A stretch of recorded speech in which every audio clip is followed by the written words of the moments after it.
Budget से पहले अर्थव्यवस्था के मोर्चे पर राहत भरी खबर आई है। खबर यह है कि रिटेल इन्फ्लेशन घटकर 1 साल के निचले स्तर पर आ गई है। आपको बता दें कि रिजर्व बैंक के गवर्नर शक्तिकांत दास ने आरबीआई की मॉनेटरी पॉलिसी कमेटी यानी एमपीसी की पिछली बैठक के बाद कहा था कि इस समय महंगाई की दर चिंता का सबसे बड़ा कारण है। इसी वजह से रेपो रेट में फिर से इजाफा करना पड़ा था। अब जबकि ये 1 साल के निचले स्तर पर आ गई है, तो अब इकोनॉमी के विस्तार को बल मिलेगा। इसमें सबसे बड़ी बात यह निकल कर आई है कि इससे रोजगार के अवसर भी बढ़ेंगे, यानी देश में जॉब अपॉर्चुनिटीज अब ज्यादा होंगी। राष्ट्रीय सांख्यिकी कार्यालय यानी एनएसओ ने गुरुवार को ही इन्फ्लेशन के आंकड़ों को जारी किया। एनएसओ के आंकड़ों के मुताबिक बीते महीने खाने पीने की चीजों के दाम में उल्लेखनीय कमी हुई।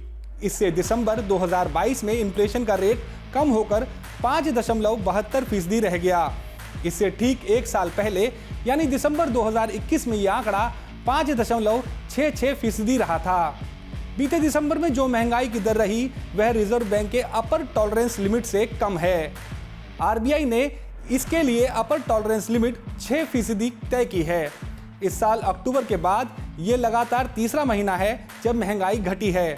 इस बीच अर्थव्यवस्था के मोर्चे पर एक और अच्छी खबर मिली है। ये खबर है इंडस्ट्रियल प्रोडक्शन के बारे में।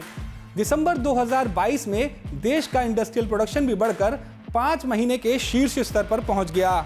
इंडस्ट्रियल प्रोडक्शन के बढ़ने का मतलब है अब ज्यादा लोगों को काम मिलेगा। बीते नवंबर महीने में इंडेक्स ऑफ इंडस्ट्रियल प्रोडक्शन यानी आईआईपी बढ़कर 7.1% पर चला गया। इस दौरान माइनिंग सेक्टर ने तो कुछ ज्यादा ही बढ़िया परफॉर्म किया। बीते नवंबर के दौरान यह सेक्टर 9.7% की दर से बढ़ा।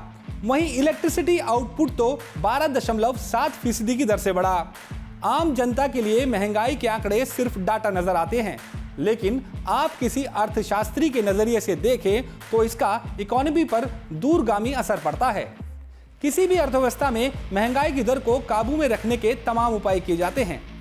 जब महंगाई की दर कम रहेगी तो ब्याज दर भी कम रहेगी, और ब्याज दर कम रहेगी तो कारोबार के लिए कम ब्याज दर पर पैसे मिलेंगे। यही नहीं, ब्याज की दर कम रहने पर बाजार का भी सपोर्ट मिलता है, क्योंकि लोग लोन लेकर भी महंगे सामान आसानी से खरीद सकेंगे। इससे इकोनॉमी के बढ़ने की गति तेज हो जाएगी और रोजगार के अवसर भी बढ़ेंगे।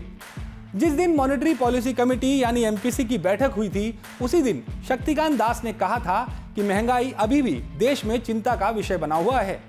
उन्होंने ये भी कहा था कि महंगाई की दर के अभी भी तय लक्ष्य के ऊपर रहने के आसार हैं। शक्तिकांत दास ने संभावना जताई थी कि अगले 4 महीने तक महंगाई दर 4% के ऊपर रहेगी। महंगाई से राहत की खबर सिर्फ भारत से ही नहीं बल्कि अमेरिका से भी आई है। गुरुवार को ही अमेरिका में महंगाई की दर के आंकड़े जारी हुए। वहां दिसंबर 2022 के दौरान भी महंगाई की दर घटी है। दिसंबर 2022 में मुद्रास्फीति की दर 6.5% हो गई। ये लगातार छठा महीना है जब अमेरिका में इन्फ्लेशन के रेट में कमी हुई है। जब ये खबर आई तो इससे दुनिया भर के बाजार प्रभावित हुए। ज्यादातर शेयर बाजारों में इस खबर का असर दिखाई दिया और शुक्रवार को बाजार पॉजिटिव रिस्पांस के साथ खुले। भारत में भी लगातार 3 दिनों तक गिरावट में बंद होने के बाद शुक्रवार को शेयर बाजार बढ़कर खुले। Team news nation.